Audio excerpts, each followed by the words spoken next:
Shalom, selamat pagi Bapak Ibu Saudara-saudariku yang terkasih di dalam Tuhan Yesus Kristus. Kita berjumpa kembali dalam Renungan Pagi Embun Surgawi. Mari kita akan bersama-sama merenungkan kebenaran firman Tuhan pada pagi hari ini dengan tema Menang atas kuasa doa. Firman Tuhan terambil dalam kitab Mazmur pasal yang ke-20 ayat 7-9. Demikianlah bunyi firman Tuhan. Sekarang aku tahu bahwa Tuhan memberi kemenangan kepada orang yang diurapinya dan menjawabnya dari surganya yang kudus dengan kemenangan yang gilang gemilang oleh tangan kanannya. Orang ini memegahkan kereta dan orang itu memegahkan kuda, tetapi kita bermegah dalam nama Tuhan Allah kita. Mereka rebah dan jatuh, tetapi kita bangun berdiri dan tegak. Saudaraku yang dikasihi Tuhan, menjadi pemimpin tidaklah mudah. Setiap tindakan dan kinerja akan menjadi sorotan. Harus tahan menerima kritikan. Jangan sampai terjerumus dalam KKN, korupsi, kolusi, dan nepotisme, sehingga membuat banyak orang bersikap masa bodoh dan tidak peduli dengan apa yang terjadi dengan bangsa ini. Kita merasa tidak ada harapan lagi untuk memperbaiki sistem birokrasi yang ada. Melalui kitab Mazmur pasal yang ke-20 ayat yang 10 dikatakan, "Ya Tuhan, berikanlah kemenangan kepada Raja. Jawablah kiranya kami pada waktu kami berseru." Mas ini Daud memohon kepada Tuhan untuk membantunya berperang melawan musuh, tidak mengandalkan pasukannya atau strategi perang yang sudah disiapkan, karena Daud tahu bahwa Tuhanlah sang pemberi kemenangan. Daud belajar dari pengalaman hidupnya bahwa Tuhanlah satu-satunya tempat perlindungan. Ayatnya yang ke-7 tadi dikatakan, "Sekarang aku tahu bahwa Tuhan memberi kemenangan kepada orang yang diurapinya dan menjawabnya dari surganya yang kudus dengan kemenangan yang gilang gemilang oleh tangan kanannya." Tuhan telah mengurapi dan memilih Daud lewat Nabi Samuel yang telah mengangkat dia menjadi raja.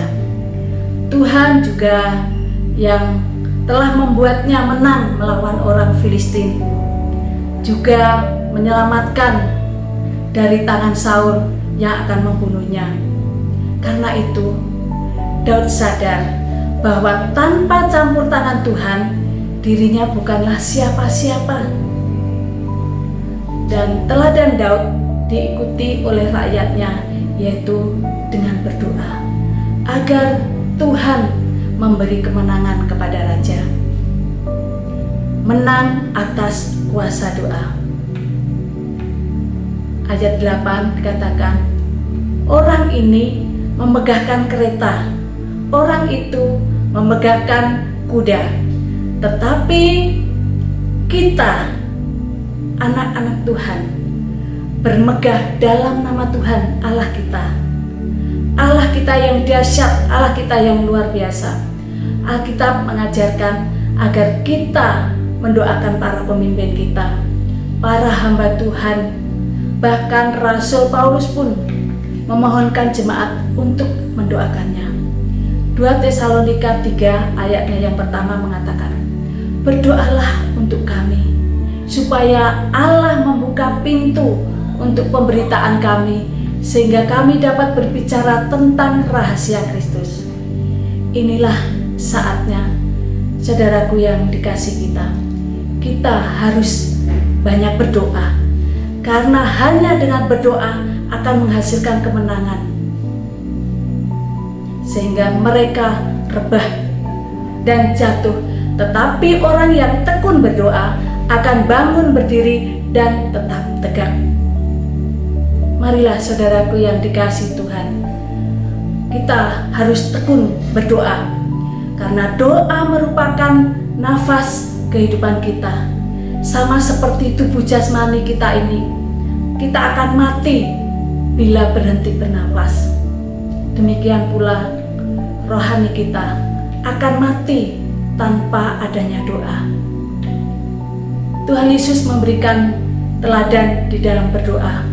Injil Markus pasal yang pertama ayat 32 dikatakan, "Pagi-pagi benar waktu hari masih gelap, ia bangun dan pergi keluar. Ia pergi ke tempat yang sunyi dan berdoa di sana." Saudaraku yang dikasihi Tuhan, kita bisa menang atas setiap persoalan kita, masalah kita, pergumulan kita hanya dengan kuasa doa. Doa sangat berkuasa. Marilah kita serahkan diri kita dan tangan kuasa Tuhan. Hidup kita bisa bernafas dengan doa. Tuhan Yesus memberkati.